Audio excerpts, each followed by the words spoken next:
We're recording right now. Hey, John, do you want to do this? There's late breaking news. Wait. Are you ready? Yeah, sure. I'm ready.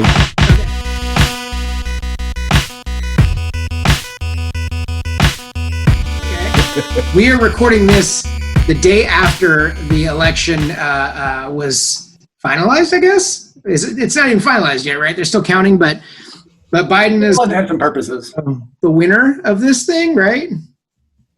How you guys feel? Feel fucking great. Yeah. Better than you have in at least a year, right? I mean, yep. I believe I had that one, guys. So you can give me all the money that you guys bet me you were going to give me when I said that he was going to win. I like that we never offered you any money ever. And no I remember that any money for your opinion. I remember that Dave was very pessimistic. I was, which is very not me. But you being very optimistic is very not you. So that was really weird that our roles reversed. But wow.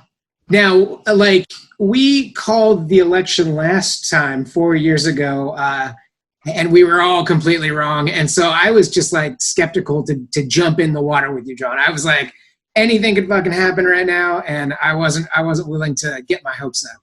It was so close for so long.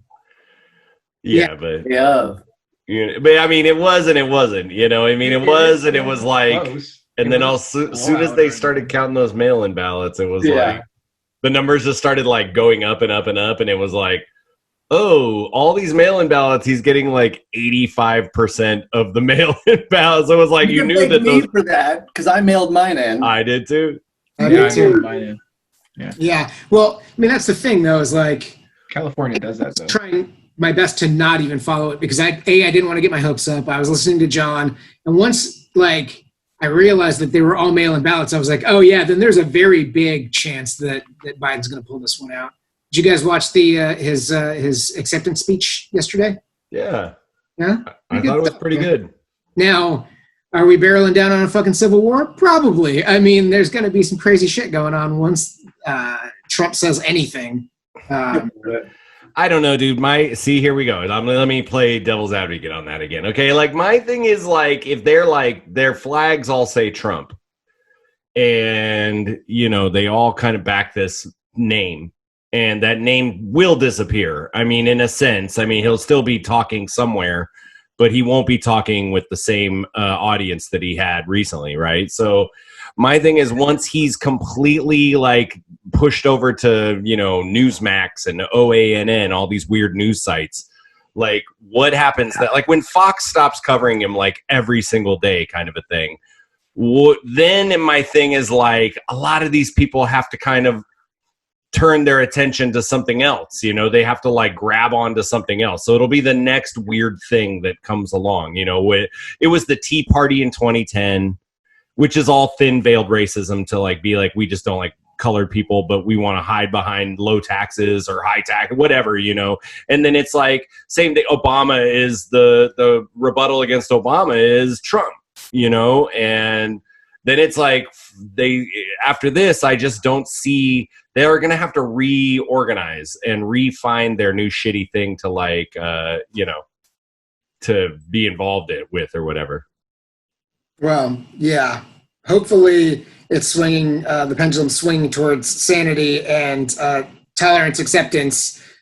You know, I don't know about all that, but I know. But you know, I like that you're like, I'm hopeful, Dave, but that is out of fucking bounds. There's no fucking way that's gonna 70 million people voted. He had the second highest vote total, like I think in a long time behind Biden's, but it was very high, 70 million people. Now, my thing is, you know, these idiots are like, corruption. The mail, the balloting, the voting, it's all corrupted. We know what these guys do, right? These guys tell you what they're doing, right? Like if Trump says this guy is doing something bad, you're like, that's probably what Trump is doing because he always does. So I imagine that now that they're kind of being like, it's all rigged, I'm kind of like, I wonder if some of those other states were actually rigged for Trump in a sense. You know, like they knew Montana and Dakota, South Dakota. They knew a lot of these states to be really easy to like maybe put some fake ballots in. Who fucking knows? You know, like nobody's asking to recount these other states. It's only states that they lost that they want to recount. You know, Right. so it's like, what if we did recount everything? We might actually find more Biden votes. You know what's crazy is like all news outlets, even Fox has sort of turned on him, and I kind of love that they're like, hang this motherfucker out to dry immediately. He's fucking done.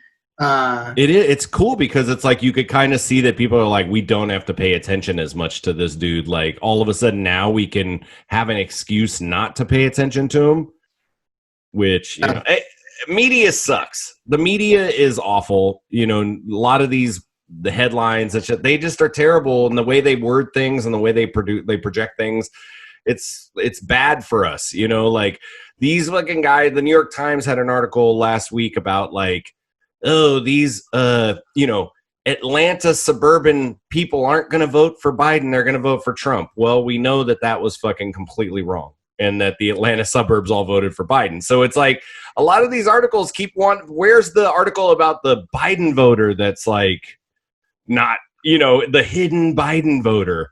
They're all about the hidden Trump voter. Your neighbor's a Trump voter, and they want to talk about it, but like it's only because it's sensationalized. Do you have any close friends that voted for Trump, guys? Close friends. I mean, obviously that you're going to have coworkers that did and whatnot. Do you have friends, family that you're kind of, I mean, John, we know about your parents, obviously. But anyone else that's like close to you guys that voted for Trump? Because it makes me reevaluate friendships in a sense. It's like I still want to hear their ideas, but I really need to get deep down into the reason why they voted for Trump, right? I mean, because to me, it just seems like, why would you vote for someone that's so fucking dividing and hateful and racist and just ignorant and a fucking liar? You know what I mean? Like, was it taxes? Was it, you know, like I have a friend that is dating a cop. I don't know. I mean, but he's a cop in California. I don't know if that was enough, but, you know, I know that they voted for Trump. And I'm kind of like, well, I don't know, guys. How racist are you? How much can you tolerate evil, you know, to vote for Trump? So anyone? Grant says no. I know people, but no one really close to your. Yeah. Any family, Ron? No one? Some family, but it's more that they're lifelong Republicans, not that they're Trump supporters. Sure. So no matter what, it's always going to be down party line. So, yeah, that is what it is. I mean, COVID had a huge part in his fucking demise on this, right? I mean, but the way he handled all of that shit was enough to fucking turn the tide, I think. I'm still waiting to see if Trump is actually going to leave the White House. I have a theory. He's going to hide in that bunker, and it's going to turn out like a big, Parasite movie? Where he's just hiding for 40 years. He's like living under. He's going to parasite the White House. It's been you can go with parasite in many different meanings on this thing. He's been a parasite on us for 4 years for sure. That's right. Oh, he was a parasite way before he was in office too. That guy. I mean, like literally, I would have I thought, you know, 4 fucking years ago that was a joke. Like I was like, it's like Kanye saying he's going to be fucking president, right? You're like, no fucking way. You know, guys, the thing is that you can either go with people are undercover racist, or there's a lot of people out there, and we know a lot of them. They're white people. They're not bad people, but they also don't give a shit. And because they don't give a shit, they think that they can okay, you got two kinds. You either got the kind that are like, yeah, I don't give a fuck about social programs and help the poor and help the, you know, homeless, whatever, blah, blah, blah, blah, blah. They're like, or they don't even understand systemic racism. They're just it's the same people that don't get Black Lives Matter. Right. They don't get that shit at all. And you're like, what the fuck are you talking about? So they don't even, or they don't even really pay attention to this shit. So they're just like, I'm voting for Trump because I fucking am an idiot and I don't pay attention to shit. And or they're just selfish. And that's the other way. It's a lot of people that are like, I've talked to. Ryan's all, I've had enough of this government. Yeah. I saw like smoke coming up in front of my window. Civil War. No, I think it's Steve. I think it might be Steve. I follow this. Stevie. I follow an artist on Instagram, and he seems like a good guy. I've met him. Seems okay. He's from like, I don't know, South Carolina, something like that, right? One of those kind of states. White guy. But he's very much like, oh, great. I didn't vote for Trump, but great, we voted in Biden. Here's another war hawk who's just going to like go to war. And boy, we voted for the same person as the other person. And it's all the same. And it's like, my thing to these kind of people is like, I get that you're the smartest person in the room. Okay, I get it. You're so fucking smart. You figured out that politics are fucking evil and everybody's evil. Got it.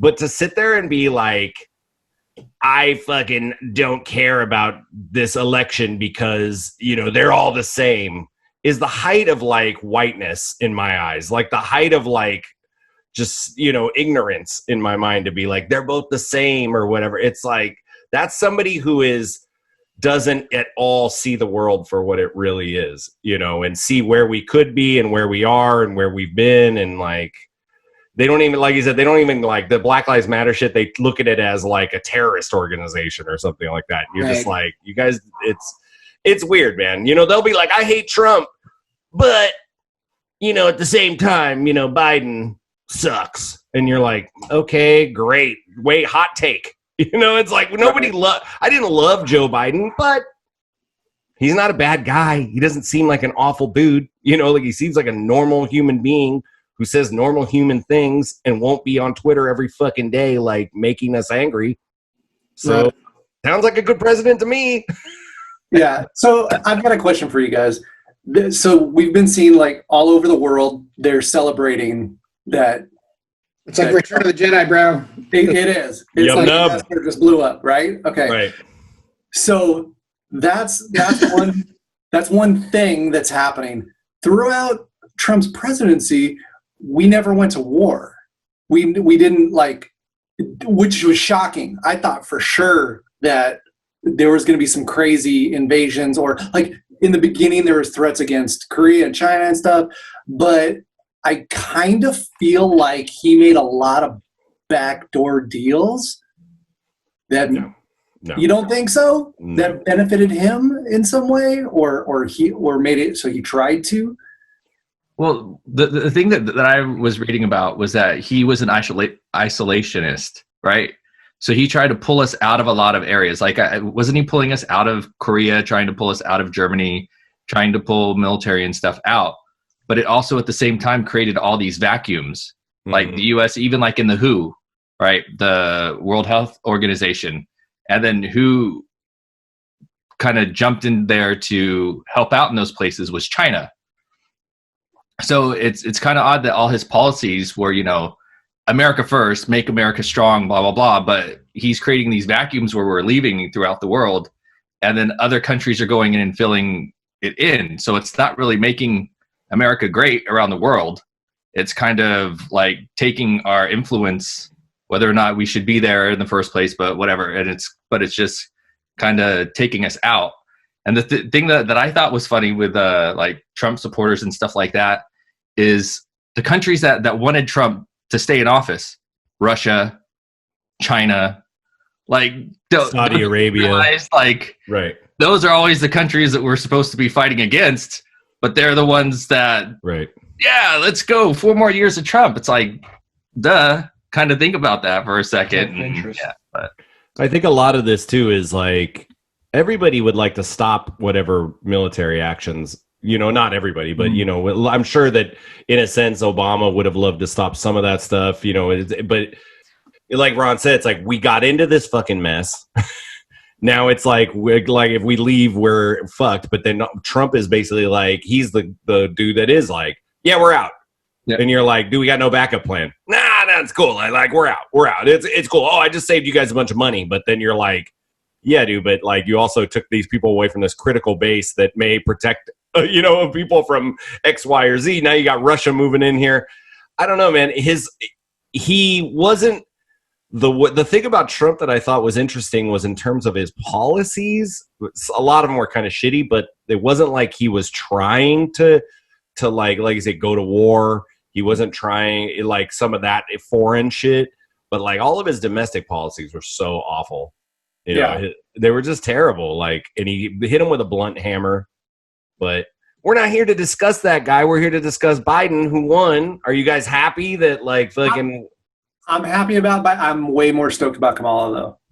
Kamala, by the way, Kamala, the Jungle Queen. Is that what you're ready? Yes. What is your deal, man? That was real weird.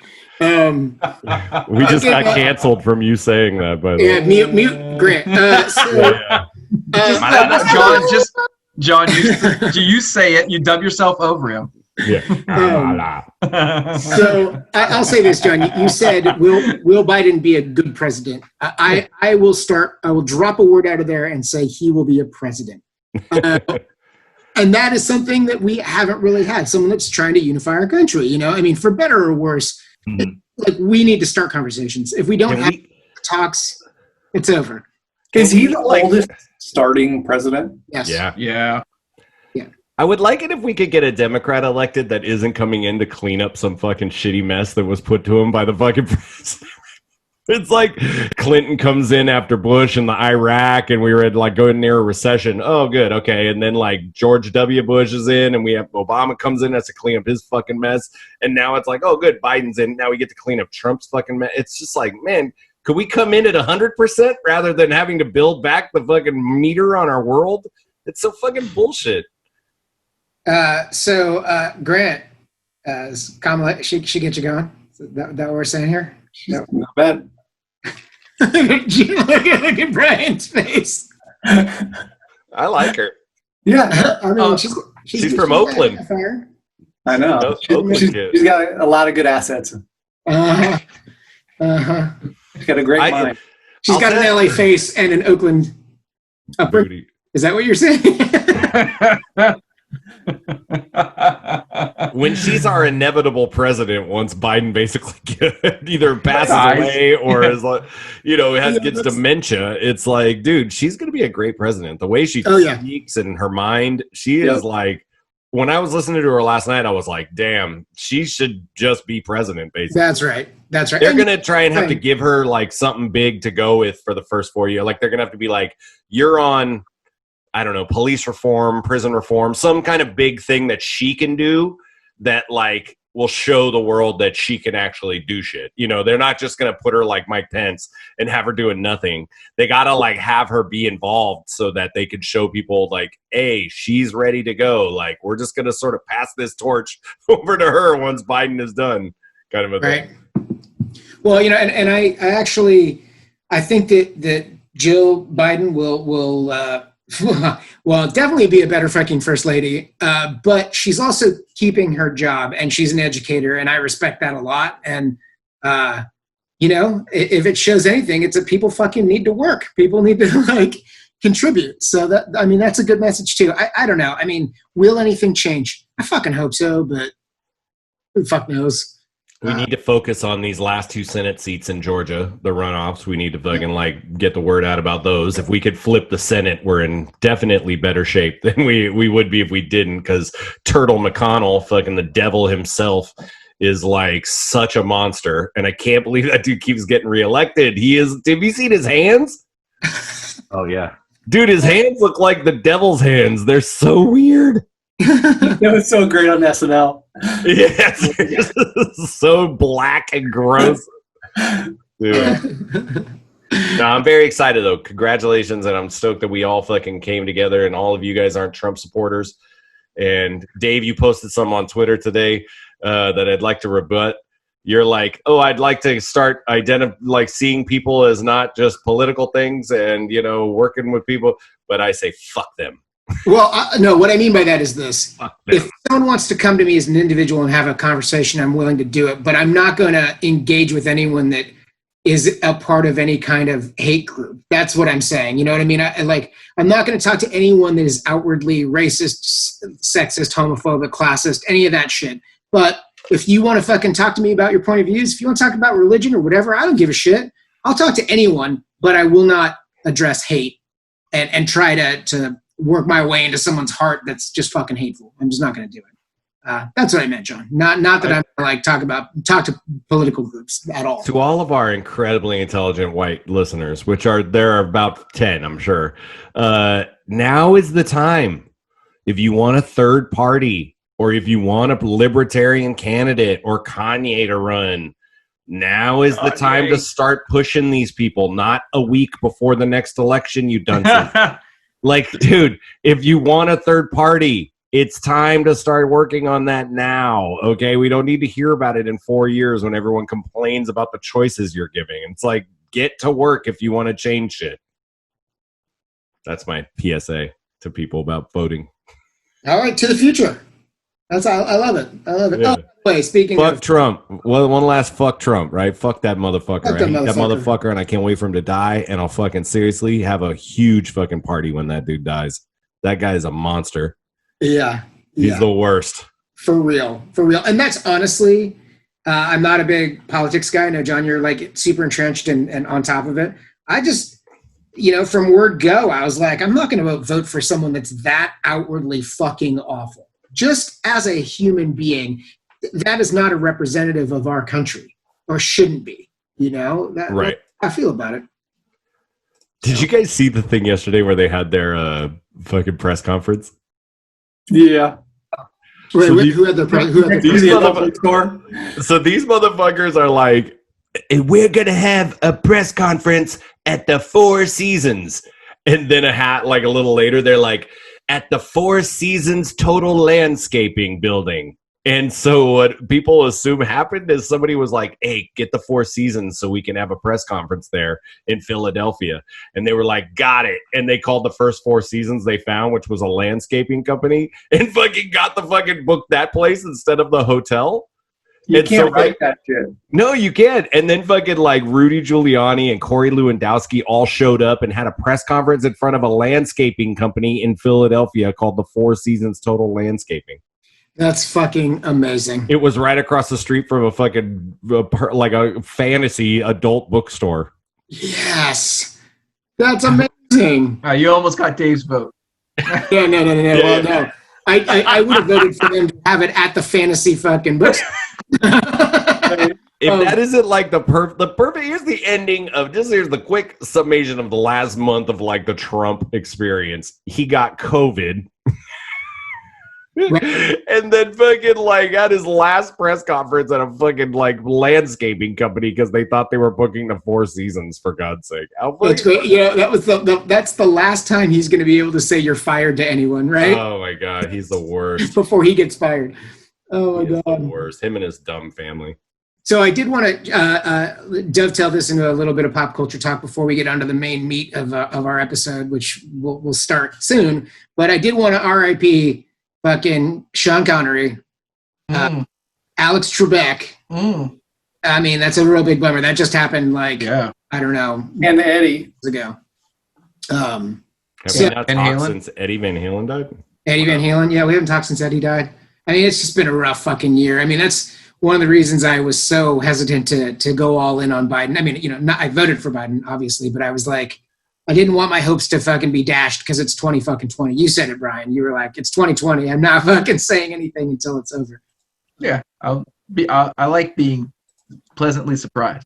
Yes. Oh, speaking of pleasantly surprised, it'll be the last topic before we get to the meat. Who's watched Borat 2? Oh, I did. Great. Ron? No. Not yet. Okay. John, I know you loved it. Of course. Yeah, no, I thought it was great. There was like a particular like set of scenes from I'll just name the scenes as Cupcake Baby to bathroom birth to the debutante ball. Those three were straight up. They were back to back scenes. Like I just don't. Those three scenes alone are three of the greatest things I've ever watched. That fucking Cupcake Baby was, mwah, I loved it. It was so fucking great. I couldn't stand it. I was very, very surprised at how much I enjoyed it. It was great. I thought there's no fucking way that they're going to be able to make another Borat movie, and it was. Hey, if we're saying that, I would say that Jackass 3 is as good as Jackass 1, so they can definitely make these movies again. It's just a matter of making them, Oh my god, that's so great. Yeah, no, it sucks that Trebek died. Trebek is somebody who's been in my life, more than even like say a Pat Sajak. It's like I've watched Jeopardy way more than I've watched something like Wheel of Fortune. But they've been there since I watched them when I was a kid. And well, I haven't watched Jeopardy in quite some time, but they were filming right up until he died, right? I mean, that Yeah. a week ago. Out. His last episode will air on Christmas, December 25th. Oh. Wow. I mean, he definitely everyone knew he had cancer, but he definitely pulled a Chadwick, man. He just fucking kept going, and that's a fight. Mm-hmm. You got to ultimate respect. Connery is old, so that one wasn't as like insane. He had been out of the spotlight a lot, A lot, yeah. It was kind of like, what did he contribute? You knew he was like, he's an old man, so you knew he was like totally sexist, said some fucked up shit, and then just disappeared. So you kind of like, you really respect the contribution he gave you. I mean, fucking James. Well, he left us with League of Extraordinary Gentlemen, so we're pretty lucky. We're pretty lucky for that. Right. Yes. Yeah. Well, he gave us Zardos too, which is fucking amazing. I mean, he's made some fucking really terrible movies. Yeah, Thong Connery for sure. Thong Connery. Yeah. I gotta say though, Eddie's death is definitely hit me the hardest. Like I still get fucked up. Well, that's probably because your boombox just plays all the Eddie Van Halen songs over and over again. Boom, boom, boom, boom! I got you, sucker! I keep hearing "God for Teacher" over and over. Oh my god, I can't run anymore, Devil. I've been running with you for hours. Fuck. Please, you think Grant would be listening to "Running with the Devil"? He's like, no, right here, right now, This motherfucker loves a pound cake while eating pound cake all the time. Just absolutely. All right, Grant. What's your favorite Eddie song? What's your favorite Van Halen song? Go now. If I had to pick one, which I cannot, I would say probably "Hot Summer Nights." That's a good one. See, you're a Sammy guy. I love them both equal. No, that's not true. I would say I like Van Hagar maybe like 10% more. Oh my god, you are the worst. Grant's like, I love Van Sharon so much, guys, so much. When I listen to Van Halen 1, like they've been playing a lot on the radio, it's like, holy Jesus Christ. It's like one of the best albums of all time. And it is. Yeah. I mean, dude, honestly, if you like listen to 1984, which is just fucking full of bangers, Van Halen 1, 2's pretty good, but like Fair Warning and Women and Children First are fucking awesome too. Like there's just so many good songs that and they revolutionized fucking guitar. It's amazing. But my favorite Eddie Van Halen song is "Beat It." So well, that's John. Also, while Grant's eating pound cake while listening to pound cake, you're beating the dog. That's right.